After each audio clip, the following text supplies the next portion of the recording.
Hello po, good morning. Bacoor update po tayo. Ayan.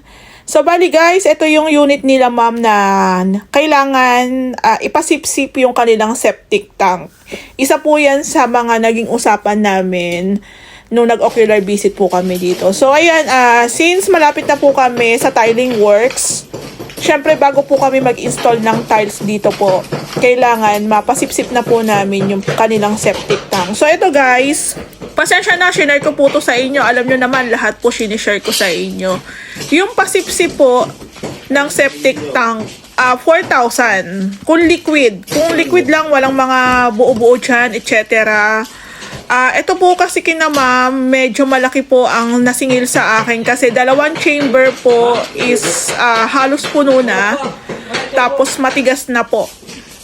Sabi ko nga po, itong bahay nila ma'am is matagal na siyang hindi natitirahan. So guys, binulur ko lang para hindi rin makita yung mga gumagawa. Pero katunayan, update po sa may-ari na before po kami mag-install ng tiles dito sa unit nila is nagpasipsip po kami ng septic tank nila.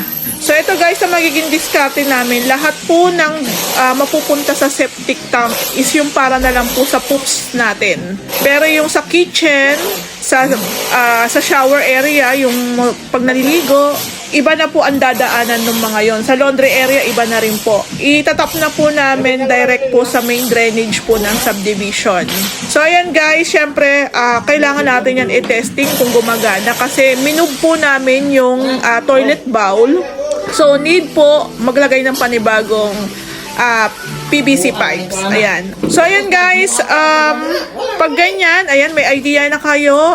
Mag-contact lang po kayo ng Malabanan. Sipuning service. Ayan guys. So, naka-blur lang po siya. Dalawang chamber po puno na. Dalawang tao po ang naglinis. So, disclaimer lang po dun sa mga makakapanood. So, ayan guys, one day lang naman yan. Mabilis lang. Parang mga 2 to 3 hours lang po. Natapos din po nila yung paglilinis ng ating septic tank. So, sa mga naglinis dito, maraming salamat po. Hindi po biro yung trabaho nyo. Hindi ko rin masabi na mahal yung siningil sa akin kasi hindi po biro yung trabaho nila eh. Kahit ako, hindi ako lulusong dyan sa halagang ganon. Pero ayan, salute po sa mga lumalaban ng patas.